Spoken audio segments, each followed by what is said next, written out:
Hey everyone, welcome back to the Daily Gold Podcast. We have a special guest today. We're talking with the CEO of a new company called Meadow Gold Corp. CEO is Robert Dinning. Robert, it's great to talk to you today. As we get started, can you discuss the founding of the company and your background and the background of some of the key players? Good morning, Jordan. It's nice to be here. Meadow Bay was actually a small company that we acquired controlling interest in early this year, and the specific purpose of it was to acquire the Atlanta mine, which is the mine property in question located in Nevada. This property is about a 4-hour drive from Las Vegas on the Utah border, and it's an old existing mine that's been around since the 1860s, and it's had active production between 1975 and 1985, and then from 1990 to 1998, it had intermittent exploration work done by a couple of major companies, Goldfields Resources and Kinross. Between those two companies, they created an indicated resource of 465,000 ounces of gold and about 4 million ounces of silver. So there is a history of resource estimates. Unfortunately, it's not 43-101 compliant. So one of our objectives, once we acquired this property, was to create a work program and also to acquire additional land, which I can elaborate on in a few minutes. The key people involved in the company, I'm a chartered accountant by profession, but I've been involved in the mining industry for over 30 years. I'm also chairman of the board of Paramount Gold, which is a AMEX Toronto Stock Exchange listed company. Our key project manager at the mine site is a gentleman called Dr. Douglas Oliver. Doug is a career geologist with over 30 years of mineral exploration, and he's a graduate of Rutgers University and Southern Methodist University with his doctorate degree. He's ably assisted by Bill Reed, who's a exploration geologist with over 40 years of experience. Bill is a former chief geologist with Hecla Mining and has been a great addition to our team as we have successfully significantly increased the land mass at the mine site. When we acquired the company, or the asset, we had 13 patented claims and 49 unpatented claims. And since that date, we have acquired 135 additional claims from Meadow Resources, and we've staked 413 claims. So we presently have about 600 claims on hand, which is about 11,000 acres. So we feel we've got a sufficient land mass going forward.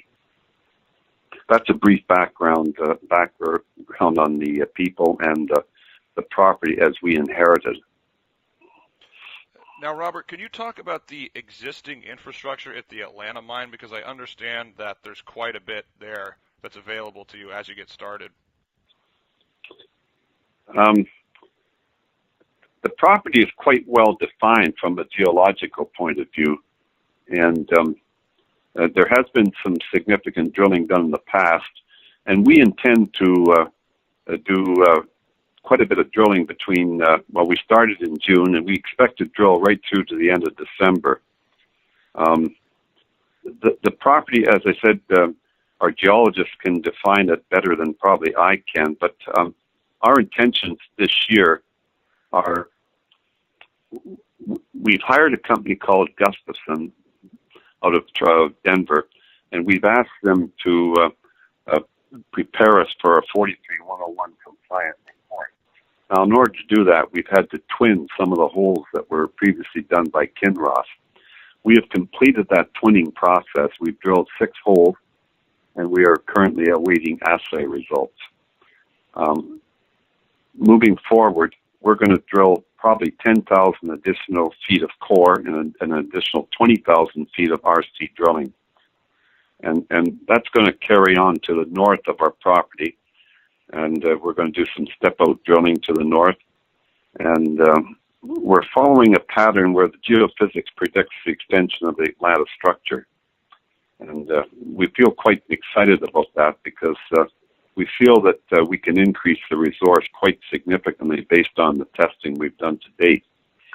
Included in the land that we've staked in the last 2 or 3 months, we have an area to the west called the Western Knolls, which is a large area of silicified volcanic rock. And we've done chip rock samples on this property, and we are going to test that, but probably not until 2012. And just to the east of us, we have a block called the Limestone Hills, which is an area of altered sedimentary rocks, and it's the next range over. And initial exploration has revealed some favorable alteration on old drill pads. So that again is the target for the year 2012. Our focus is really on additional drilling both this year and next year to expand the resource base, which we think can go as high as 2 million ounces based on what we've observed to date. Robert, what would be the timetable? I mean, you said you're obviously spending this year and next year doing a significant amount of drilling. What would be the timetable as far as new resource estimates? Well, we hope to have some information out early in the year 2012 because we want to get a 43-101 prepared, and we think it'll probably take sometime in the first quarter of 2012, we should have some additional information. On a phased-in basis, we certainly feel we'll go beyond 1 million ounces. So then it's just a question of the results of our drilling. Now, everybody in Nevada is drilling right now, so there's been quite a delay in getting assay results. It's probably running about 6 weeks' time, and normally it runs about 2 weeks. So that's an indication of the activity in the state of Nevada. Let's talk about the structure of the company and the financial position. I was told, I don't know if it can be verified, that management insiders own about 30%. Could you maybe discuss that and perhaps how much cash you guys have right now? I think management, which includes close insiders, has probably 40% of the company. We did a financing in March to the tune of $11,250,000 at $1. And this was primarily done in New York. And of that, we paid $6 million to Rutherford Day when we acquired the Atlanta mine. So we also had to make some additions. We had to add some portable structures. We needed additional sleeping quarters, and we had to improve the office structure. So we've spent some money kind of fixing up some of the facilities there. And then we have been drilling since June. So our cash position at the present time is just in excess of $2 million.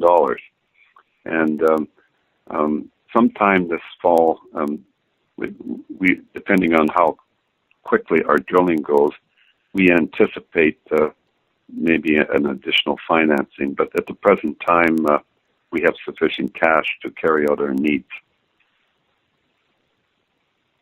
Now, as we close, Robert, is there anything else you want to add about Meadow Bay? Maybe perhaps what stands out about the company and why our listeners should take a strong look at it, and why it might be preferred compared to other junior companies? Well, I think one can look at a simple mathematical approach to a project like this. Meadow Bay has about 39 million shares outstanding right now. So it's got a market cap of approximately $40 million.